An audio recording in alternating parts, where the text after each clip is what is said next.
السلام علیکم، میں ڈاکٹر ذاکر یوناسی اور 4 جنوری کے اہم واقعات۔ 4 جنوری 1950 کو پاکستان نے چین کو تسلیم کیا۔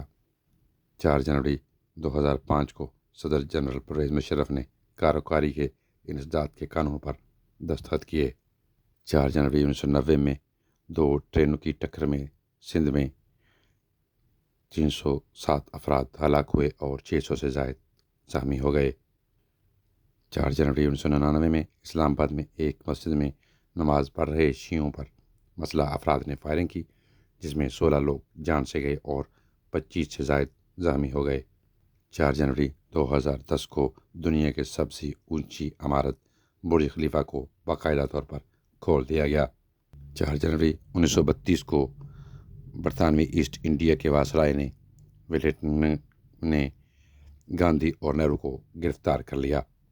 4 جنوری 2006 میں سعودی عرب کے بادشاہ عبداللہ بن السعود نے بھارتی شہر دلی کی جامع مسجد کی مرمت کے لیے امداد کی پیشکش کی۔ 4 جنوری 1604 میں ناکام بغاوت کے بعد شہزادہ سلیم نے بادشاہ اکبر کے سامنے خود سپردگی کی۔ 4 جنوری 1643 میں ماہر طبیات نیوٹن کی پیدائش ہوئی، جس کے قانون میٹرک کے فزکس میں پڑھائے جاتے ہیں۔ 4 جنوری 1931 میں تحریک آزادی کے جان باز سپاہی مولانا محمد علی جوہر کا انتقال ہو گیا۔ 4 جنوری 1948 میں برطانوی اقتدار سے برما نے آزادی حاصل کی۔ 4 جنوری 1958 میں اسپوتنک 1 خلا میں اپنے مدار پر زمین پر گرا، جو بھیجا گیا تھا واپس زمین پر گر گیا۔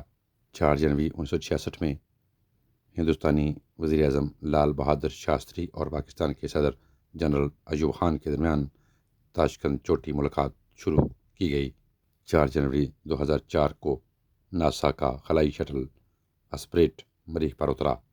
4 جنوری 1762 میں انگلینڈ نے اسپین اور نیپلس پہ حملہ کر دیا۔ 4 جنوری کے حوالے سے یہی معلومات تھیں۔ اجازت دیجیے، اپنا بہت سا خیال رکھیں۔ ٹیک کیئر، اللہ حافظ۔